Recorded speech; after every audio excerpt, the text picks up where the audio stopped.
Pak, tadi pembukaannya ngebahas apa aja sih Pak? Kayak banyak banget poin pentingnya Pak. Yes, ya karena ini saya pikir langka, ya sulit sekali ya. Ini dalam suasana informal, mereka merasa nyaman. Saya juga udah nyampaikan bahwa jangan terlalu tegang. Ini kan hanya nyengil tempat saja, ya di lingkungan akademi militer, dan itu akmilnya sendiri kan sebetulnya di sebelah. Ini kan di luar komplek Akmil, tapi tanahnya milik Akmil ya. Nah, kita belajar dari Akmil bukan soal militeristiknya, tapi ada nilai penting yang juga berlaku di dalam dunia kehidupan swasta, soal disiplin, ya, tepat waktu seperti tadi olahraga. Saya tadi tes tadi kan olahraganya kan lihat tuh bedanya. Kalau teman-teman militer dan Polri biasanya on time jam 5.30. Tadi kan begitu musik mulai baru tadinya sedikit baru rame. Nah, kita mau merubah pola itu selama seminggu ini supaya mereka bisa tepat waktu. Supaya nanti di waktu dia di tempat kerja masing-masing ketika membuat rapat jam misalnya 9, ya betul-betul jam 9. Undangan semua datang jam 9 ya mulai. Jangan mundur lagi. Ada di daerah saya tahu ya, acaranya dimulai undangan jam 8 dimulai jam 12. Saya pernah waktu saya Kapolda dulu. Jam 12 dimulai. Nah, ini kan nggak bagus secara seperti itu. Kebersihan ya di lingkungan Akmil ini kan, militer ini kan salah satunya selalu bersih ya, di kurve. Nah, sama kita juga harus bersih toilet, tempat makan, kemudian di kamar masing-masing selesai, ninggalkan harus dirapikan kembali. Nah, itu tuh mendidik kembali juga, merefresh kembali.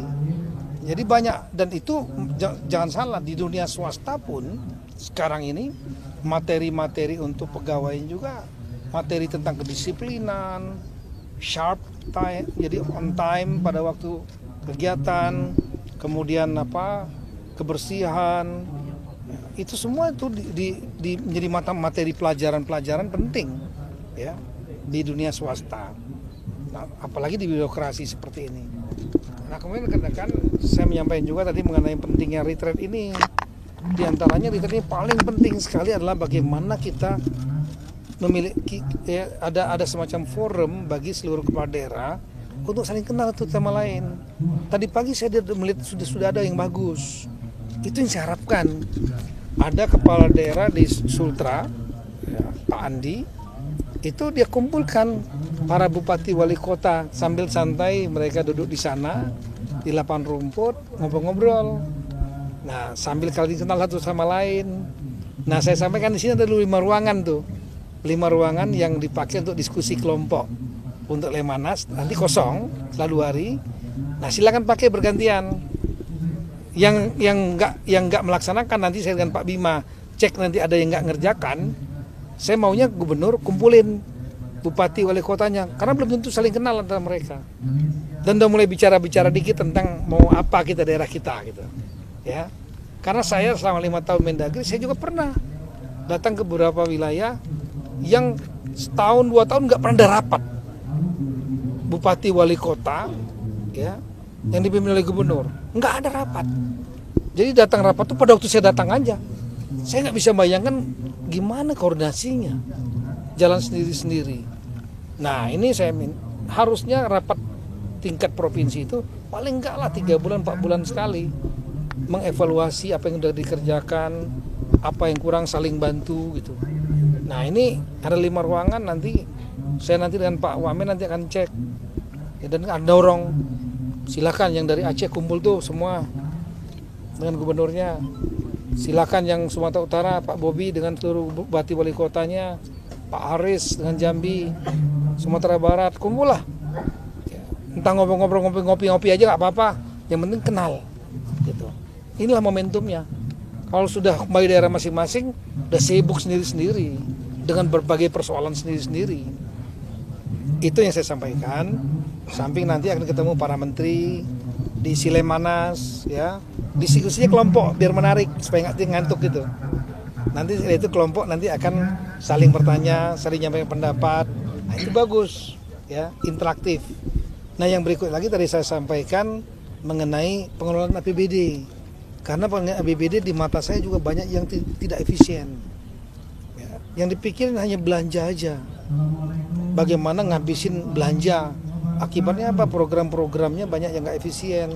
Perjalanan dinas, rapat-rapatnya nggak perlu, yang sebetulnya cukup dengan dilakukan Zoom, ya.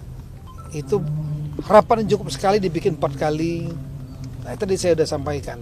Hari ini saya akan mengeluarkan surat edaran, ya, kepada seluruh daerah, item apa saja yang harus dilakukan efisiensi dan caranya bagaimana, dan kami akan monitor melalui sistem kami daerah mana, dan setelah itu ditembuskan kepada Mendagri apa saja yang diefisiensikan, ya, dan tapi intinya yang utama, kegiatan utamanya tetap berjalan, target-target harus tetap tercapai, jangan sampai kemudian mereka membuat efisiensi yang sembarangan yang kemudian malah nggak nyampe target. Ada daerah-daerah yang saya sudah disampaikan yang bisa silpanya, sisa lebih penggunaan anggarannya tahunannya bisa sampai ada yang 5 triliun. Artinya nggak digunakan untuk kepentingan rakyat. Tadi saya disampaikan. Dan kepala daerah saya minta berpikir jangan hanya mikirin ngabisin belanja, bagaimana cari pendapatannya. Di antaranya lah mempermudah kemudahan berusaha untuk para swasta. Swasta ini bukan hanya asing, ya, swasta dalam negeri, UMKM itu dipermudah, jangan dipersulit. Kalau swastanya hidup, maka baru nanti akan memberikan retribusi pajak kepada daerah untuk menjadi PAD. Kalau PAD-nya tinggi, maka daerah bisa membuat program apa aja. Kalau PAD-nya rendah, transfer pusatnya tinggi, habis buat belanja pegawai, daerah ini nggak akan pernah maju. Saya sampaikan seperti itu. Nah, efisiensi juga karena ada 1.300 triliun di daerah ini, ya, maka harus tepat sasaran dan kami akan awasi. Kemudian yang saya sampaikan lagi adalah mengenai masalah masalah kebersihan. Ini Bapak Presiden berkali-kali menyampaikan kepada saya, kebersihan kita itulah indikator budaya bangsa kita. Jadi bukan hanya kebersihan dalam arti pengelolaan sampah, ya, itu harus sampah. Jangan autopilot. Ada daerah yang bagus punya ide dan punya terobosan yang sudah dilaksanakan. Saya nggak mau sebutkan lah, ya. Tapi ada juga yang daerah itu autopilot, pemimpinnya nggak peduli kepada kebersihan sampah dan lain-lain. Akibatnya merusak lingkungan. Kemudian yang punya lautnya hancur, ikan-ikannya mati karena makan plastik, ya. Nah, ini juga saya minta dijadikan program penting, ditambah dengan spesifik Bapak Presiden menyampaikan untuk perbaikan kebersihan toilet-toilet di ruang-ruang publik, bandara, dermaga, terminal, di mall, ya, di mana-mana di ruang publik itu, sekolah, kantor harus bersih, standarnya kering dan tidak berbau, itu standarnya. Nanti saya minta kepada daerah mengerjakan itu. Dan kemudian yang lain mengenai apa tadi, ya? Inflasi sudah saya sampaikan tadi. Setiap minggu selalu saya pimpin. Inflasi saat ini sudah terjaga sangat baik, 0,76%. Dan negara kita mengendalikan itu dengan ilmu baru, di luar ilmu yang berlaku secara universal. Di universal yang berlaku hanya menggunakan 2 instrumen saja, yaitu menjaga nilai tukar uang lokal itu jangan jatuh dibanding dolar. Nah, itu kerjaan dari central bank. Yang kedua adalah mengendalikan suku bunga. Inflasi naik, suku bunga naikin supaya demandnya turun. Demand turun, harga akan turun dan sebaliknya. Nah, ini kita mengendalikan berdasarkan daerah. Daerah semua bergerak. Kita memiliki peta daerah tiap minggu. Dan saya pimpin, atau Pak Bima, Pak Ben yang bikin, atau Sekjen yang mimpin gantian kami. Itu tiap minggu dengan instansi lain, seluruh daerah melihat, kita lihat, kasih tahu daerah mana yang tinggi, rendah, apa komoditasnya, dikeroyok rame-rame. Nah, sekarang Indonesia termasuk salah satu negara yang terbaik menangani inflasi, artinya harga barang dan jasa, ya. Di G20 nomor 3, di ASEAN kita juga nomor 3, tapi nggak meniru beberapa negara yang daya belinya menurun. Ya. Di tingkat dunia kita nomor 26 dari hampir 186 negara dunia. Salah satu yang terbaik. Artinya terjadi keseimbangan harga barang jasa itu antara menyenangkan konsumen dan menyenangkan produsen. Secara umum seperti itu. Nah, saya minta kepada daerah untuk rapat mingguan hadir atau diwakili wakil atau minimal sekdanya. Saya sampaikan seperti itu. Dan mereka harus bekerja. Guidelines apa yang dikerjakan 9 langkah sudah saya sampaikan juga. Kira-kira yang umumnya yang saya sampaikan seperti itu, termasuk apa yang akan apa program berikutnya, di antaranya 27-28 nanti Kemungkinan Besar Bapak Presiden akan hadir di acara Parade Senja. Malamnya akan ada acara malam akrab, beliau akan hadir, ya. Dan kemudian minggunya, saya ulangi, Jumatnya itu hari Kamis 27 ya, 28 nanti Bapak Presiden insya Allah akan memberikan pengarahan sekaligus menutup, sehingga sebelum sholat Jumat ya, semuanya sudah selesai, semua kembali ke daerah masing-masing, dan setelah itu bagi yang beragama Islam dapat menunaikan sholat taraweh. Saya kira itu. Baik. Oke, makasih banyak ya. Makasih ya. Total untuk ya. Hari ini update totalnya Update berapa? ya mungkin Pak Bimaria ya yang tahu. Ya, kita apa yang nggak hadir ini kan yang belum ada keterangan. Ya, bisa mungkin karena masalah gangguan perjalanan atau mungkin masalah kebijakan partainya. Saya menganggap bahwa kegiatan orientasi Balda ini sangat-sangat penting.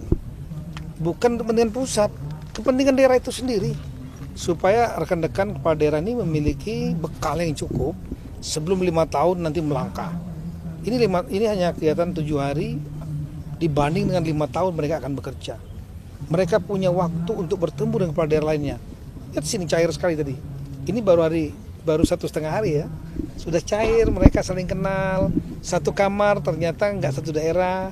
Tadi saya datang dengan Pak Bima satu tenda. Ada yang dari Jawa, dari Seragen kalau salah.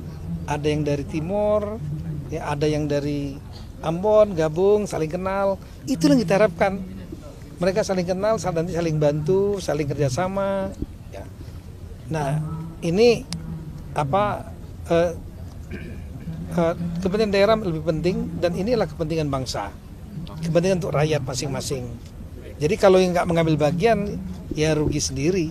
Nanti mereka kehilangan momentum untuk bisa mendapatkan teman baru, mengenal para menteri, ya, dan juga kenal dengan gubernur misalnya, ya, kehilangan momentum itu. Yang nanti ya setelah itu mereka harus cari sendiri jalur mungkin untuk kenal, atau mungkin kita carikan alternatif lain dengan membuat momentum dengan cara Zoom meeting ya. Tapi Zoom meeting itu nggak keluar chemistry-nya. Kalau di sini mereka keluar chemistry nih. Ketahuan siapa, sampai ke personal ya. Siapa yang hobinya makan siapa yang hobinya ngorok, itu ketahuan. Pak, tapi pemahaman kalau retret ini penting sudah disampaikan nggak sih Pak kepada partai begitu, mungkin dari semua. Dan ini bermanfaat bukan hanya untuk 1 partai, 2 partai, 3 partai, untuk semua kepala daerah. Iya, termasuk PDIP gitu ya. Bukan posisinya partainya, tapi posisi kepala daerahnya ya, yang kita harapkan. Karena kepala daerah kan dia dipilih oleh rakyat dan dia harus bertanggung jawabkan kepada rakyat kembali. Partai kan hanya kendaraan mereka untuk bisa ikut dalam pemilihan. Ketika dia terpilih, dia tanggung jawabnya lagi nomor 1 bukan kepada partainya, tapi nomor 1-nya tanggung jawabnya kepada rakyat yang memilihnya dia nanti. Nah, silakan rakyat nanti menilai. Saya kira itu. Terima kasih.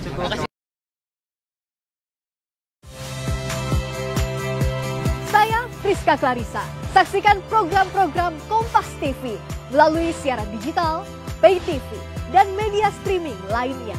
Kompas TV, independen, terpercaya.